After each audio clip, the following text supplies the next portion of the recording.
အခုဆိုရင်တောင်းရက်ပြပါပါလေတောင်းရက်ထဲလာတဲ့ပစုံချင်းကိုထောက်ပါမယ်ရှင်အရင်ဆုံးမပြောရွက်တွေကိုထောက်ပါမယ်ဖယ်ထောက်ပါမယ်ရှင်မပြောရွက်တွေဖယ်ထောက်ပြီးရင်ပစုံချင်းကတော့တစ်ခေါက်စာထောက်စားဖို့ပေါ့နော်ပစုံချင်းလေးမှုမွေးလေးရမယ်ပြောစားကလက်စိတ်ရှိတဲ့လူတွေမှာထည့်လို့ရတယ်အကယ်၍လီလောင်ထားလို့ဆိုရင်တော့ပစုံချင်းကောင်းလေးကိုစားရမှာရှင်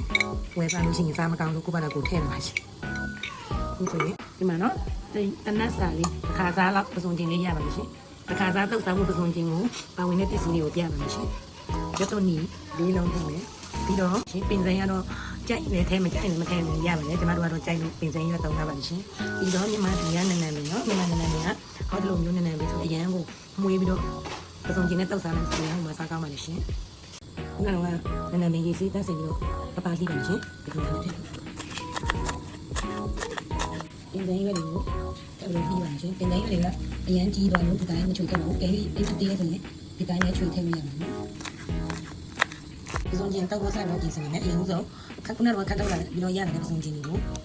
စီရင်ဆုံးထည့်ပါမယ်ရှင်စီတိုင်းရင်ဆုံးထည့်ပါမယ်ရှင်ဒီစီတိုင်းထည့်လို့ရှိရင်စီတိုင်းနဲ့ပစုံချင်းကိုတမန်တော့ဝင်ပြတော့ပစုံချင်းကိုစီနဲ့ပြေးပြီးသွားပြီဆိုရင်အချုံမုတ်တစ်ပိတ်ဆုံးတစ်ဆုံးထည့်ပါမယ်ရှင်ခုနကလှီးရတဲ့ချက်ကုနီထည့်ပါမယ်ရှင်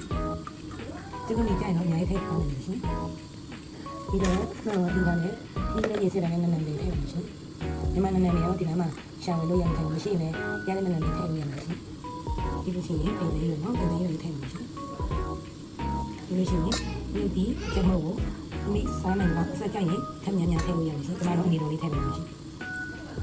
ဒီလိုရှိရင်ရောတမမှုမယ်ရှင်ဒီလိုမျိုးတမအောင်နေရမှာရှင်ကိုဆိုရင်အရန်ကိုမှစားတော့တယ်ပစုံချင်းတောက်နေရတယ်ဒီနေရာမှာဒီမှာစားတော့မထည့်တော့ဘူးဘာဖြစ်လို့လဲဆိုတော့ပစုံချင်းစားပြီးတော့ထည့်တယ်စားဖို့အနိုင်နိုင်ထည့်တာပါလေဒီနေ့လေးစားနေလို့ရှိရင်ပစုံချင်းပုတ်သွားတတ်ပါရှင်